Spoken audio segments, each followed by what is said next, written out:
अस्सलाम वालेकुम स्टूडेंट्स, आज इस वीडियो में हम सेंट्रल लिमिट थ्योरम करने वाले हैं। सेंट्रल लिमिट थ्योरम की इम्पोर्टेंस, उसका रोल, उसके पर्पसेस, उसका एम कि हम क्यों सेंट्रल लिमिट थ्योरम यूज़ करते हैं, वो तमाम आज हम डिस्कस करेंगे इस वीडियो में। तो स्टूडेंट, सेंट्रल लिमिट थ्योरम ये हमारे पास क्या है? सबसे इम्पोर्टेंट रोल जो सेंट्रल लिमिट थ्योरम का है वो है स्टेटिस्टिकल इन्फ्रेंस में, यानी जो डिस्क्रिप्टिव स्टेटिस्टिक है वहाँ पे सेंट्रल लिमिट थ्योरम का इतना यूज़ नहीं है। स्टेटिस्टिकल इन्फ्रेंस में सेंट्रल लिमिट थ्योरम का इम्पोर्टेंस और इसका रोल बहुत ज़्यादा है, ठीक है।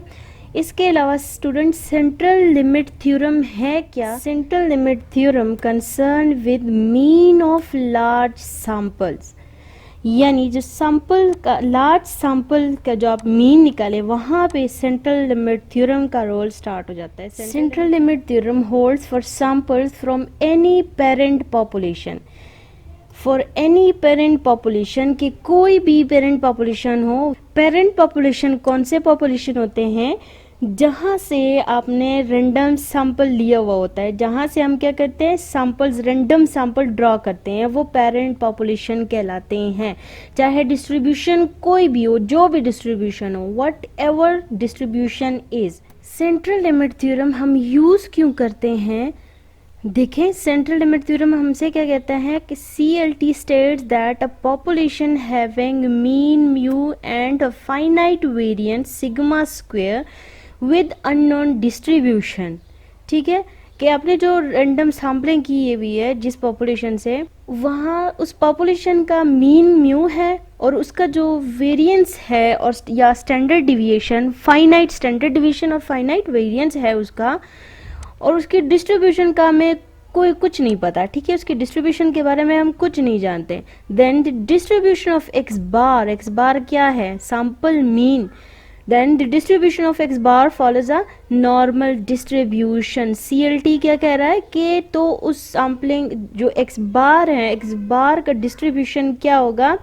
नॉर्मल डिस्ट्रीब्यूशन को वो फॉलो कर रहा होगा, यानी उसका डिस्ट्रीब्यूशन नॉर्मल होगा, ठीक है। फॉर लार्ज सैंपल साइज, ये देखें हमने लार्ज सैंपल साइज की हम बात कर चुके हैं कि अगर आपका सैंपल साइज लार्ज है तो मीन का डिस्ट्रीब्यूशन ऑफ एक्स बार क्या होगा? नॉर्मल डिस्ट्रीब्यूशन को वो फॉलो करेगा। और लार्ज, कितना लार्ज होना चाहिए? यूजली हम कहते हैं कि जो सैंपल साइज है इट शुड बी ग्रेटर और इक्वल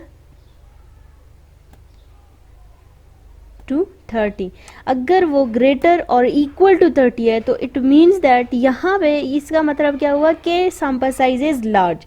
यानी अब हमें डिस्ट्रीब्यूशन के बारे में नहीं पता, बट हमारा जो सैंपल साइज है अगर या तो वो इक्वल टू 30 है या ग्रेटर देन 30 है, तो हम CLT को यूज़ करके हम कह सकते हैं कि हमारे पास क्या है, ये हमारे पास नॉर्मल डिस्ट्रीब्यूशन को फॉलो कर रहा है, ठीक है। मीन, जो डिस्ट्रीब्यूशन ऑफ मीन होगा, सैंपल मीन, उसकी डिस्ट्रीब्यूशन के बारे में हम सैंपल साइज को देख के हम जो है तो अजम्पशन कर सकते हैं। ये हमें सेंट्रल लिमिट थ्योरम ये रिजल्ट हमें प्रोवाइड करता है। यहाँ पे मैं आपके साथ एक स्पेशल केस डिस्कस करना चाहूँगी कि हमारे पास क्या होता है, if parent distribution is already normal, if parent distribution is already normal, then X bar follows the normality whatever the sample size is।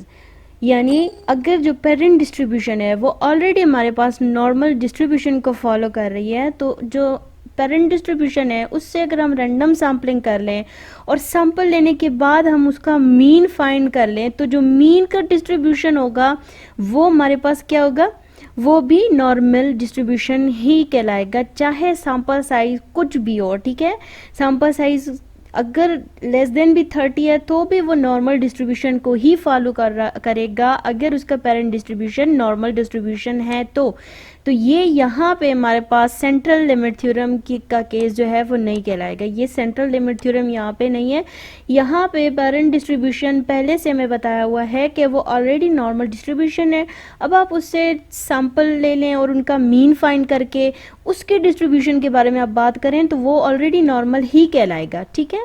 यहाँ पे सेंट्रल लिमिट थ्योरम देखे वो हमारे पास जब डिस्ट्रीब्यूशन, पेरेंट डिस्ट्रीब्यूशन, जो पेरेंट पॉपुलेशन है उनकी distribution distribution के बारे में हमें कुछ मालूम ना हो तो हम ये CLT यूज़ करके हम कहते हैं कि हमारे पास नॉर्मल है या नहीं है।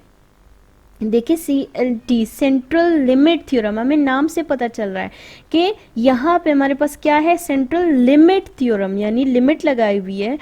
अब देखिए सेंट्रल इसका नाम क्यों है, क्योंकि यहाँ पे हमारे पास अगर देखा जाए तो सेंट्रल टेंडेंसी को हम यूज़ कर रहे हैं। ये देखिए इस बार हम क्या कर रहे हैं, सेंट्रल टेंडेंसी यहाँ पे है, यानी सेंट्रल लिमिट थ्योरम, इस वजह से इसका नाम सेंट्रल लिमिट थ्योरम रखा गया है। तो स्टूडेंट्स आई होप आप लोग को इसकी समझ आ गई होगी। अगर आपको इसमें कहीं भी प्रॉब्लम है तो आप कमेंट्स में डिस्कस कर सकते हैं। Thank you so much for watching.